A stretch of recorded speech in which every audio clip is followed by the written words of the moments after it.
E sabemos que todas as coisas contribuem juntamente para o bem daqueles que amam a Deus, daqueles que são chamados segundo o seu propósito, porque os que dantes conheceu, também os predestinou para serem conformes à imagem do seu Filho, a fim de que ele seja o primogênito entre muitos irmãos. Romanos 8, 28 e 29. Não me entenda mal. Não digo que por sua própria natureza as piores coisas são boas para os filhos de Deus, pois são frutos da maldição. Mas embora sejam naturalmente mais, ainda que a sábia mão dominante de Deus as disponha e as santifique, elas não são boas em si mesmas. Funciona como os elementos, embora de qualidades contrárias, Deus os temperou de tal maneira que todos trabalham de maneira harmoniosa para o bem do universo. Ou como em um relógio, as rodas parecem se mover em sentido contrário uma à outra, mas todas seguem os movimentos do relógio. Então as coisas que parecem se mover contra os homens regenerados, mas pela maravilhosa providência de Deus, trabalham ainda assim para o bem deles. Entre essas piores coisas, há 4 males tristes que contribuem para o bem daqueles que amam a Deus. 1. O mal da aflição trabalha para o bem do homem em Cristo. É uma consideração que acalma o coração em todas as aflições que nos acontecem, que Deus tem uma mão especial nelas. O Todo-Poderoso me afligiu, diz Ruth 1:21. Os instrumentos não podem se mexer até que Deus lhes dê uma comissão, assim como o machado não pode cortar por si mesmo sem uma mão. Jó olhou para Deus em sua aflição. Portanto, como Agostinho observa, ele não diz, o Senhor deu e o diabo tirou, mas o Senhor tirou. Quem nos traz uma aflição é nosso Deus que a envia. Outra consideração que acalma o coração é que as aflições funcionam para o bem. Eu os enviei para o cativeiro para o seu próprio bem. Jeremias 24:6. O cativeiro de Judá na Babilônia foi para o bem deles. É bom para mim ter sido afligido. Salmo 119:71. Esse texto, como a árvore de Moisés lançada nas águas amargas da aflição, pode torná-las doces e saudáveis para beber. Aflições para os piedosos são medicinais. Das drogas mais venenosas, Deus extrai nossa salvação. As aflições são tão necessárias quanto as ordenanças, como está em 1 Pedro 1:6. Nenhum vaso pode ser feito de ouro sem fogo.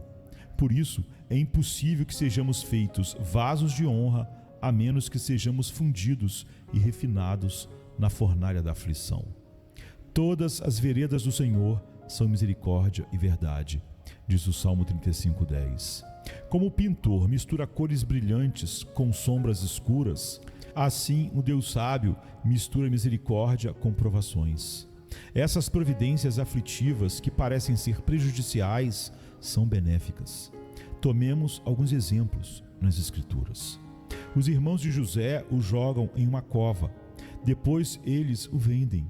Então ele é lançado na prisão. No entanto, tudo isso funcionou para o bem dele. Sua humilhação abriu caminho para seu avanço. Ele foi feito o segundo homem no reino. Vocês intentaram o mal contra mim, mas Deus o fez para o bem. Gênesis 50, verso 20. Jacó lutou com o anjo, e a concavidade da coxa de Jacó foi desarticulada. Isso foi triste. Ele mancou para o resto da vida, mas Deus o transformou em bem, pois ali ele viu a face de Deus, e ali o Senhor o abençoou.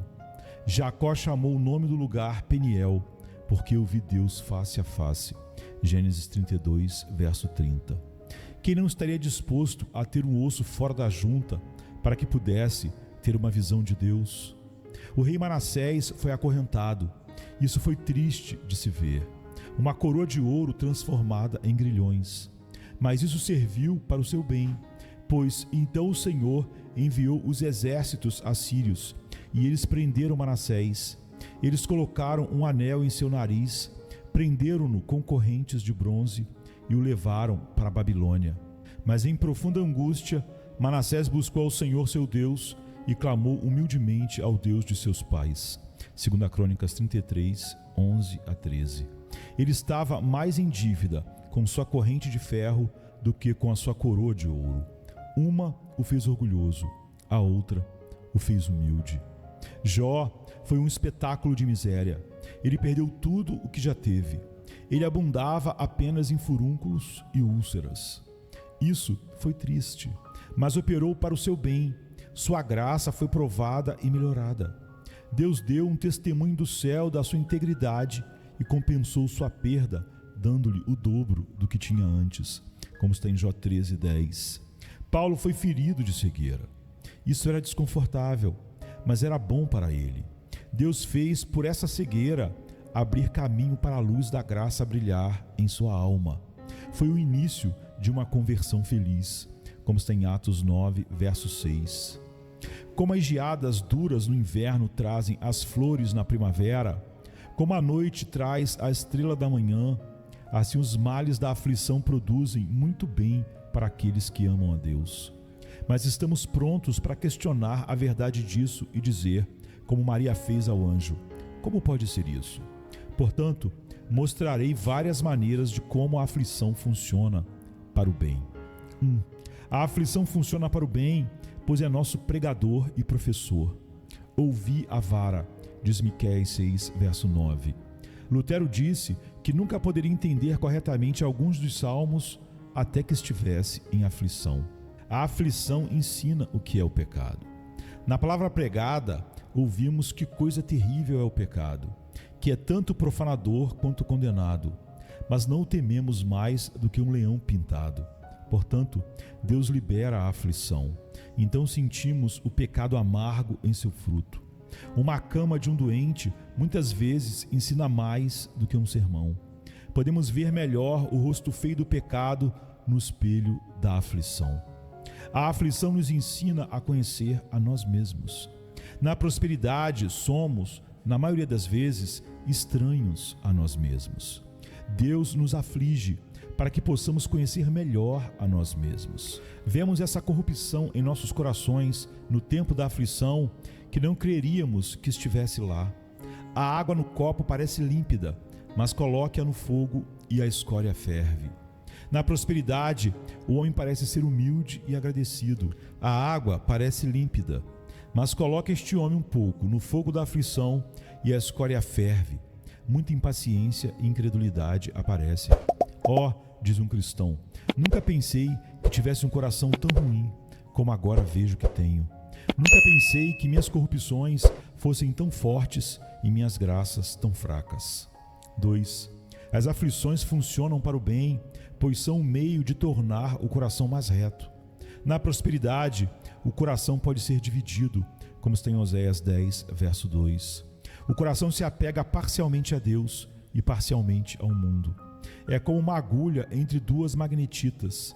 Deus atrai e o mundo atrai. Agora Deus tira o mundo para que o coração possa se apegar mais a Ele em sinceridade. A correção é colocar o coração direito e reto.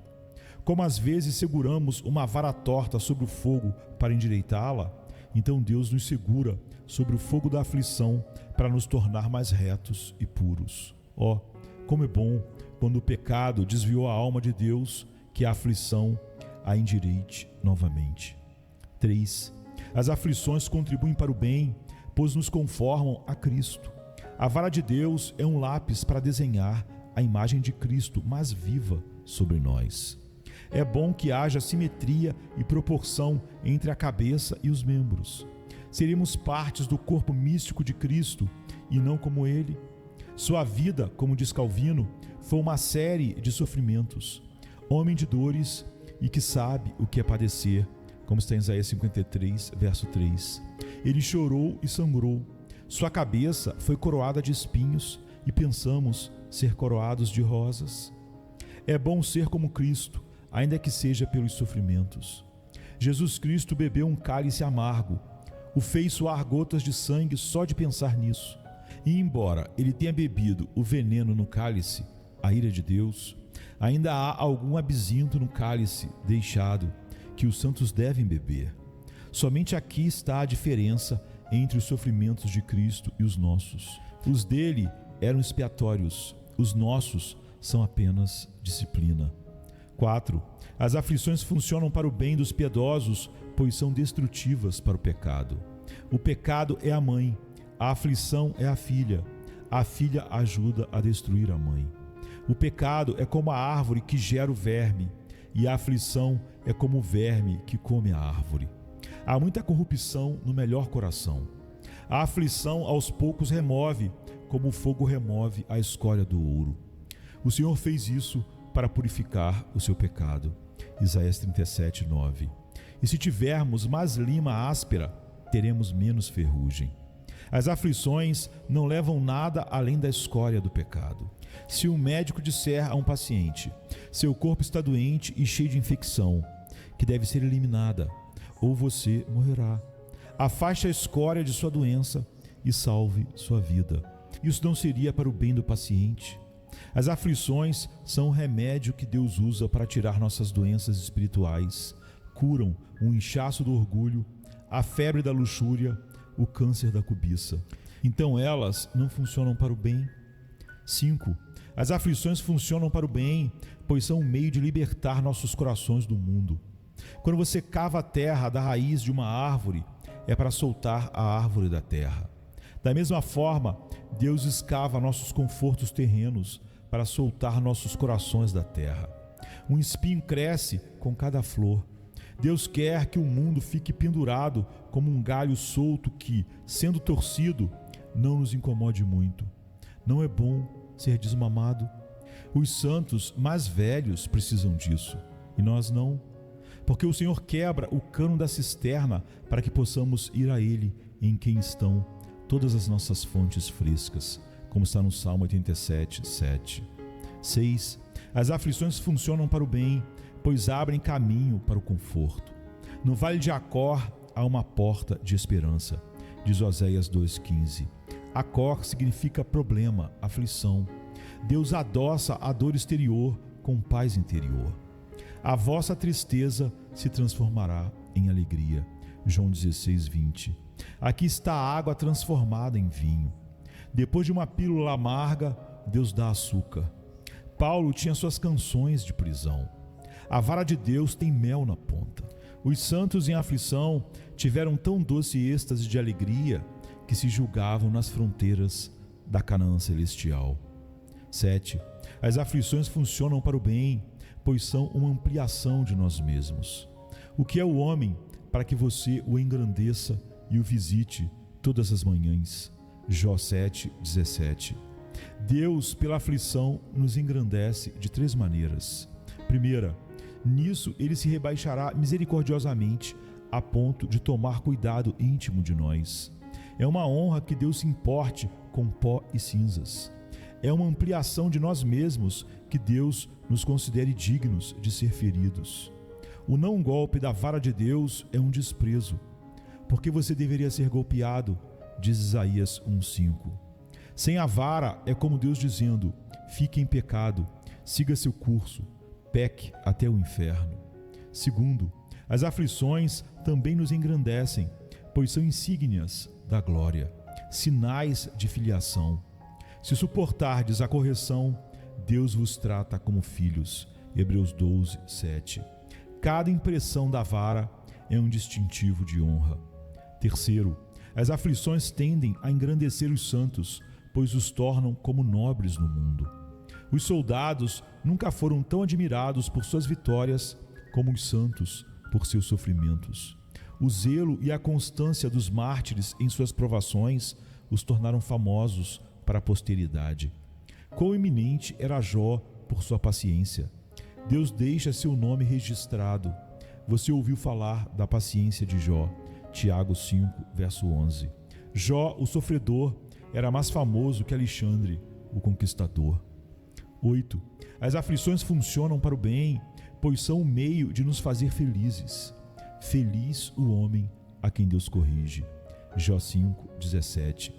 Que político ou moralista alguma vez colocou a felicidade nas aflições?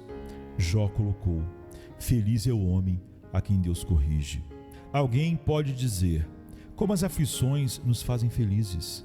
Respondemos que, sendo santificadas, elas nos aproximam de Deus. A lua cheia está mais longe do sol. Assim estão os filhos de Deus muito mais longe de Deus na lua cheia da prosperidade. Aflições os aproximam de Deus. O ímã da misericórdia não nos aproxima tanto de Deus como as cordas da aflição. Quando Absalão pôs fogo no milharal de Joabe, então ele veio correndo para Absalão, como está em 2 Samuel 16:30. Quando Deus incendeia nossos confortos mundanos, então corremos para Ele e fazemos as pazes com Ele. Quando o filho pródigo foi beliscado pela necessidade, então ele voltou para a casa do seu pai, como está em Lucas 15:13. Quando a pomba não encontrou descanso para a planta do seu pé, então ela voou de volta para a arca. Quando Deus traz um dilúvio de aflição sobre nós, então voamos para a arca, Cristo. Assim, a aflição nos torna felizes, aproximando-nos de Deus. A fé pode usar as águas da aflição para nadarmos mais rápido para Cristo. 9. As aflições funcionam para o bem, pois silenciam os ímpios. Quão prontos eles estão para caluniar os piedosos que servem a Deus apenas por interesse próprio. Portanto, Deus fará com que seu povo suporte sofrimento pela fé, para que ele possa colocar um cadeado nos lábios mentirosos dos homens ímpios. Quando os homens do mundo veem que Deus tem um povo que o serve não por libré, mas por amor, isso cala a boca deles. O diabo acusou Jó de hipocrisia, que ele era um homem mercenário. Toda a sua espiritualidade era feita de interesse em ouro e prata. Jó serve a Deus em vão. Tu não fizeste uma cerca sobre ele? Bem, diz Deus, estende a mão, toca na prosperidade dele. Jó 1:9. O diabo mal havia recebido a comissão e ele derrubou a cerca de Jó. Mas ainda assim, Jó adora a Deus. Jó 1:20. E professa sua fé nele. Ainda que ele me mate, nele confiarei. Jó 13:15. Isso silenciou o próprio diabo. Como isso atinge os homens ímpios, quando eles veem que os piedosos se manterão perto de Deus em uma condição de sofrimento e que, quando perderem tudo, eles ainda manterão sua integridade. 10. As aflições contribuem para o bem, pois abrem caminho para a glória, como está em 2 Coríntios 4:17. Não que eles mereçam glória, mas eles se preparam para isso. Assim como o arado prepara a terra para a colheita, as aflições nos preparam e nos fazem mais preparados para a glória. O pintor coloca seu ouro sobre cores escuras. Então Deus primeiro coloca as cores escuras da aflição e então Ele coloca a cor dourada da glória. O vaso é primeiro temperado antes que o vinho seja derramado nele. Os vasos de misericórdia são primeiro temperados com aflição e então o vinho da glória é derramado. Assim, vemos que as aflições não são prejudiciais, mas benéficas para os santos. Não devemos olhar tanto para o mal da aflição como para o bem, não tanto para o lado escuro da nuvem como para a luz. A pior coisa que Deus poderia fazer com seus filhos é discipliná-los para o céu, e isso é a maior bênção na vida de um homem. O oposto seria a maldição.